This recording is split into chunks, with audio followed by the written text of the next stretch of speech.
Today I officially would like to launch the Democratic Alliance to launch a new day and a new way. Everybody deserves a new day. You all deserve a new way. We have tried the old ways, they never worked. We have opportunity now to have a new day and to have a new way of doing things. It's a new day today.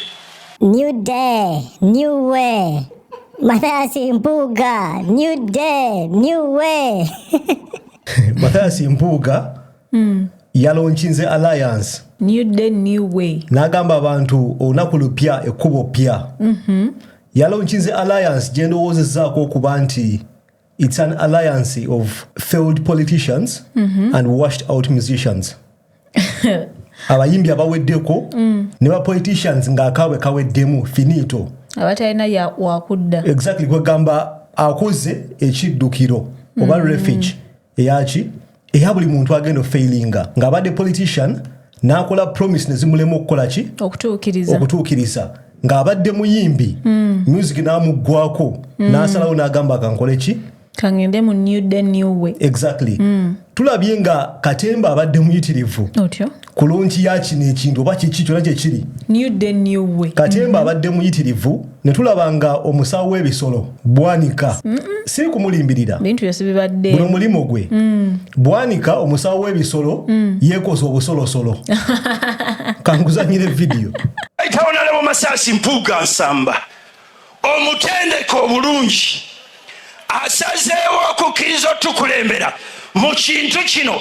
ffenna we tugenda okwekuŋŋaanyiza kye bayita Democratic Alliance kifuuke ennyumba buli muntu yenna waasobola okukola ki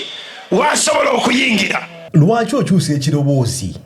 lwaki obeera extra omanyi bano abantu bambuzizzaako pulaani woba olonchinga party ebintu bikume nga biri simple olonchinga party olonchinga alliance kakkana and it's okay akyusa ekiroboozi alinga pastor pastor preacher anti Bobi yabireeta bino ebintu byonna n'atugamba tulina emmandwa gye bayita Bwanika kakireka yeye mulinnye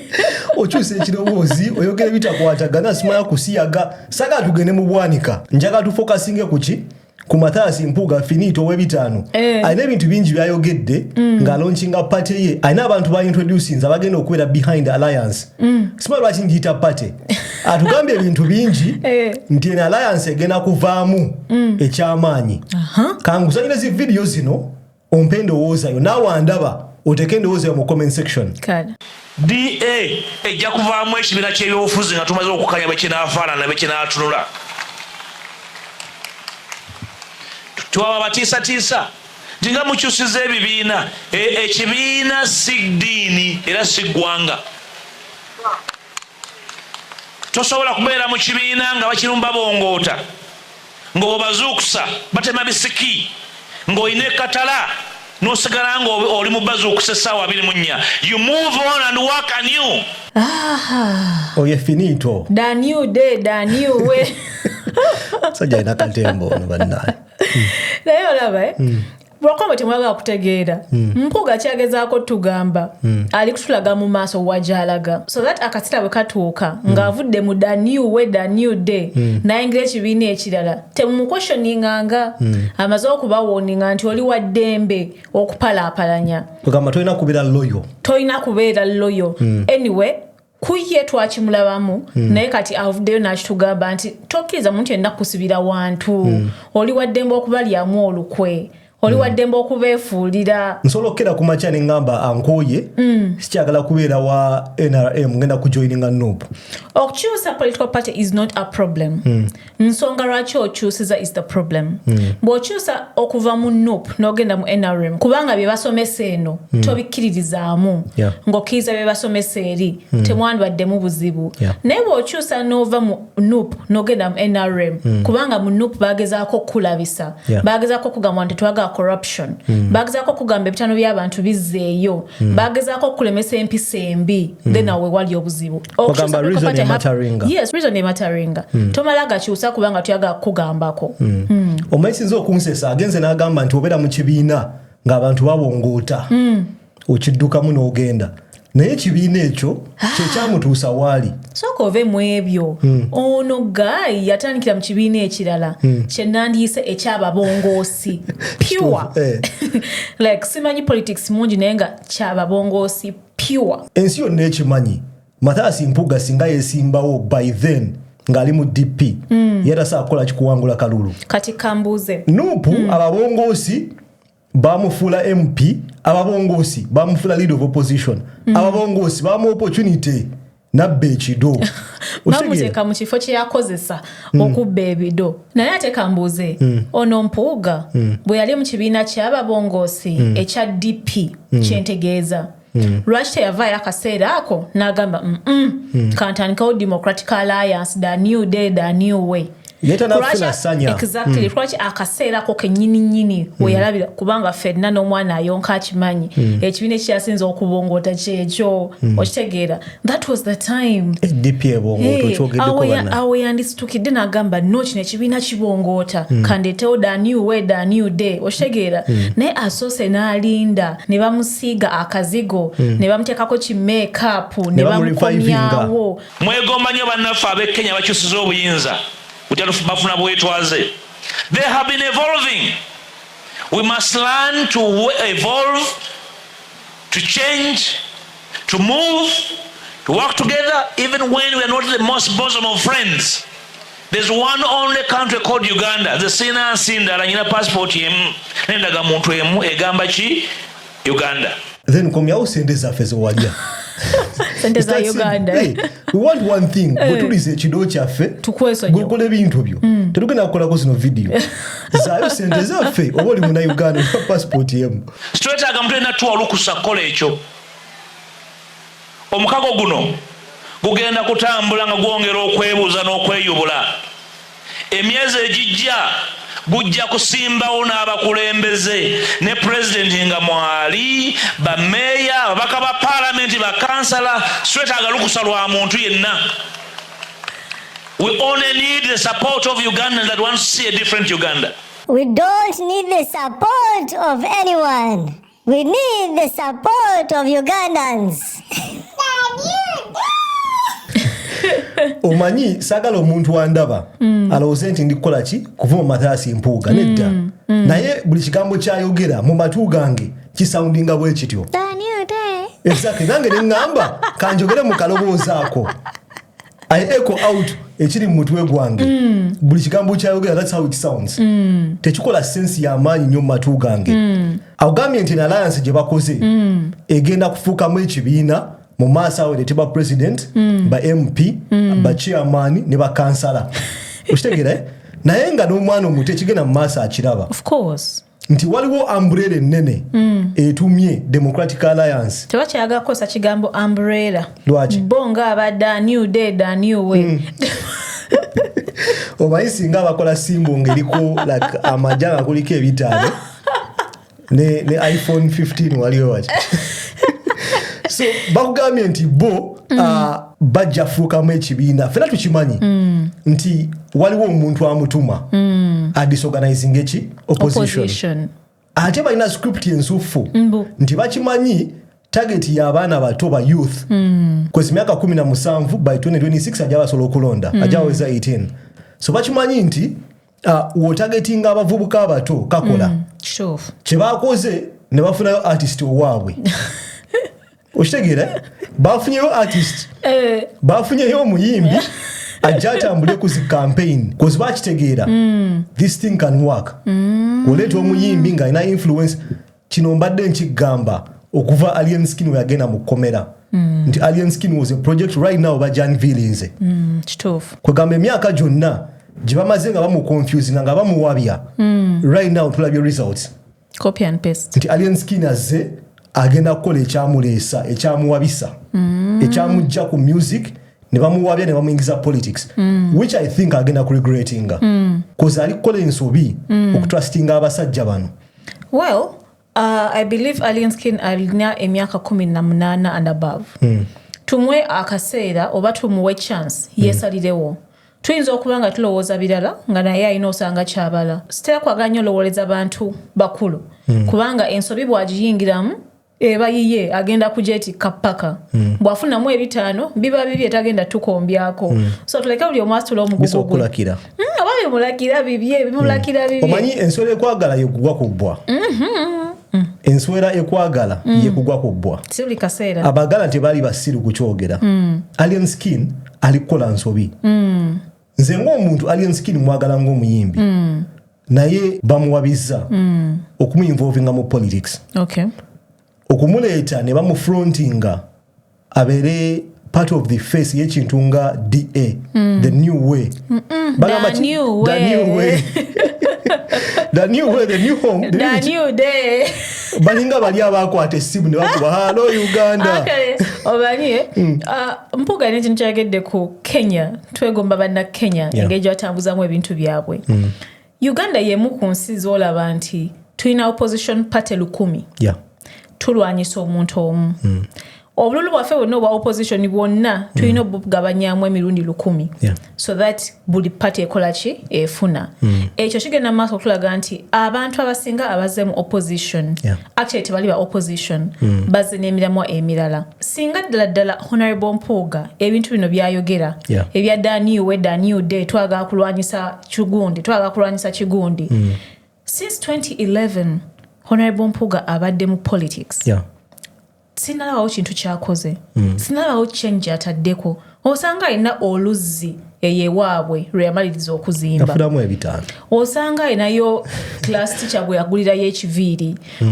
osanga naye sikiwanti from 2011 to 2024 today waliwo ekintu ekirabibwako bannanga nayeganda twebereremu enough is enough bano abantu abaludde mu politics bano tetukyayagala tebatubalamu magezi part of the problem balabira ddala abantu abatategeera mubera part of the problem ne mujja ne mulizanyira ku mutwe ne mukola ebintu nga bino obusolosolo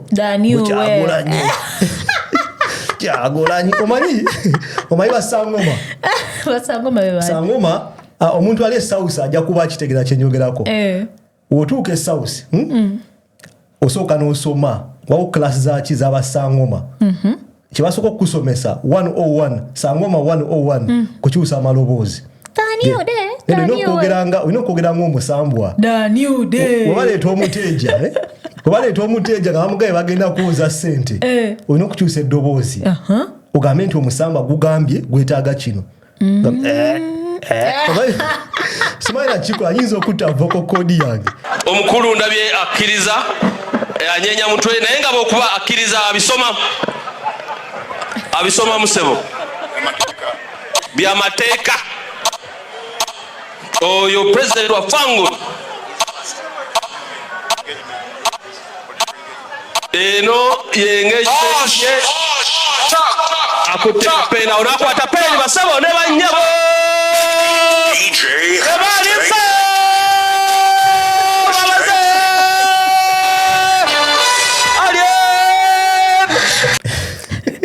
kademba judde wano njagala kubuuza munnamakindye munnange byasayininga abimanyi asayininze the new way kansweta asayininze legal binding agreement emugamba nti olina okukola naffe through thick and thin olabe wayo ekigambo kiwayogedde abantu bakolaganya nabo kyekizibu kubanga Mpuuga tumanyinga munnamateeka eyabisoma ebyaddala ekintu kyemanyi ku mateeka oba ku agreement tetuzisoma kuzimalayo tewali muntu atula wansi nasoma agreement eyo gimalayo n'akyusa n'olupapula omayiwawo kano akagamba accept terms and conditions obeerawo kanyonyo no scrolling wabaawo ka line aka akakyusa obulamu bwo bwonna naye nga gwejjukira ogenda kulaba wali 5 10 6 10 5 10 wokka ogenda okufokasinga naye bo tebaagala ofokasinge kwako ka line bakateeka namu small letters naye bw'ogenda okuwaaba kebasooka okusikayo kyovala basaagala agreement saagala kulanya bi contract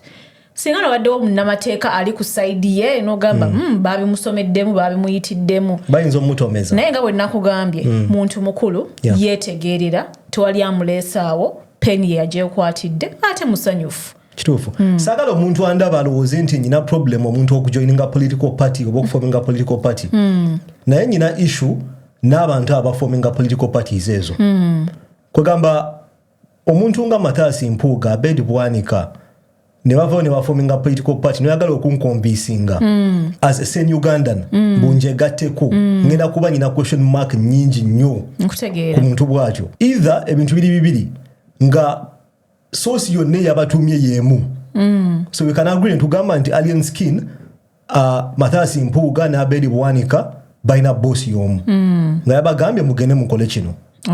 ekyokubiri alien skin wabakkiriza okuyingira party y'abaana abasajja tulina okutandika omutako question mark mpitirivu ye ng'omuntu personality ye character ye endowooza ye n'engeri gy'alabamu ebintu nakulira makindye tetera kubeera slow tuli bantu bali sharp tusalizaawo tokisussa buli muntu mugezi ava makindi sikulimba ngoya akumpakanya kola research mu Kampala awo buli muntu mugezi yayitako emakindi alien skin waba ayingidde ebintu bino nga tewali boss ali common tewali invisible hand ebatumye bonna basatu tugenda mwegaana ng'abantu b'emakindi naye nze kankubuuza kyensinga okwebuuza tulaba nti omusawo Bwanika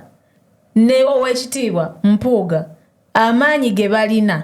amasannyalaze ge balina tegabamala Bwanika muveeko yavaako beetaagayo an extra source nakozesa ekigambo copy and paste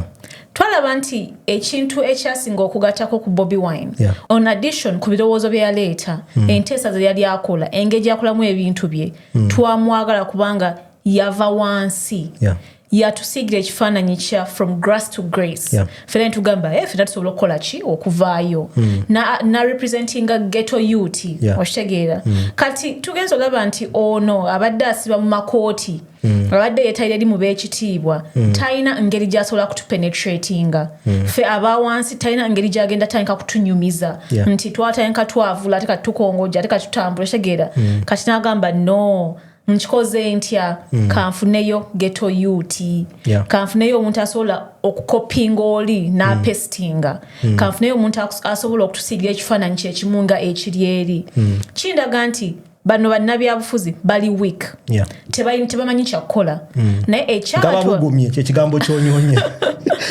bannabyabufuzi bano abakaddekadde bazeyizeeyi nti mbadde mu politics myaka 4-5 nga babugumye kyekigambo kyonyonya kati ekyo kyekyabatwala eri naye kati tugenda koppayo ki tukireete bagenda okusomasomamu nti no ekifudde omusajja ono ow'enjawulo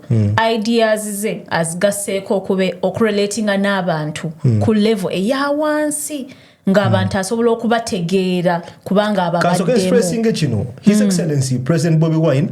talina ideas ziri awo nti ziri unique ebintu byayogera biri basic kino ngenda kyogera buli video His Excellency ayogera ku malwaliro ayogera ku mazzi ayogera ku masannyalaze ayogera ku nguudo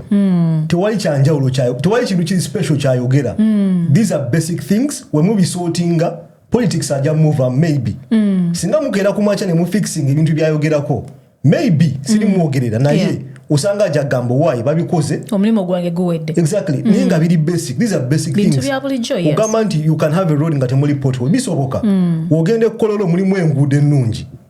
meaning these things are possible tulina abantu abayisobola bizimba ne problem tulina abantu abali reluctant abali comfortable okugamba nti basettlinga baatula bamaze emyaka 10 mu power balowooza bakimala abantu nga Mathias Mpuuga kati bagatweza the new way simaina bimanya katuve wano era video ebekunyumidde clicking wano olabe wamma King Sahachi yakoze London yakubye bujingo freestyle tujabala mu video eddako peace